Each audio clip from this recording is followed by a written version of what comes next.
Voici la pose lissante pour les rides du front, à savoir les rides horizontales qui apparaissent lorsque l'on fait beaucoup de mouvements d'engagement du muscle frontal en remontant les sourcils. Prenez votre rouleau de tape et venez mesurer la distance entre le dessus de votre sourcil et la ligne de vos cheveux. Et venez couper une bande de cette longueur. Vous allez ensuite la plier en deux dans le sens de la longueur et venir la couper le long du pli. Chaque tape nous servira pour chaque sourcil. Si c'est une pose de nuit, ce qui est en général la pose lissante, je vous conseille de venir arrondir les extrémités pour que le tape colle mieux et ne se décolle pas pendant la nuit, notamment avec les frottements sur l'oreiller. Vous allez venir déchirer le papier de protection à la base de l'une des extrémités, vérifiez que vous avez coupé le tape dans le bon sens avec l'élasticité dans le sens de la longueur. Décollez légèrement le papier de protection et venez coller votre tape au-dessus de votre sourcil droit.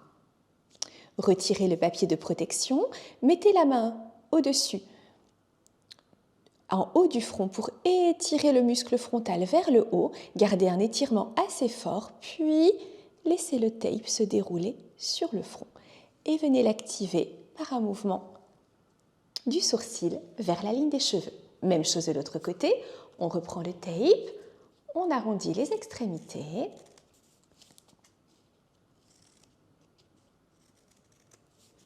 On déchire le papier de protection à environ 1 cm du bord. On retire le papier de protection, on pose la base au-dessus du sourcil gauche. On retire le papier de protection, on étire la ligne des cheveux avec la main droite et on laisse le tape se coller sur le front.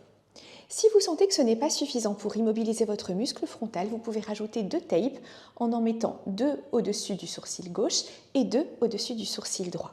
Très important, vous ne devez pas emprisonner de plis sous le tape, donc ajustez bien l'étirement de manière à ce qu'il n'y ait aucun pli résiduel. Et comme vous le voyez ici, nous ne tirons pas sur le tape, nous étirons le muscle frontal et nous déposons le tape sans étirement. Pour retirer le tape, il est important de bien maintenir les tissus pour ne pas fragiliser l'épiderme.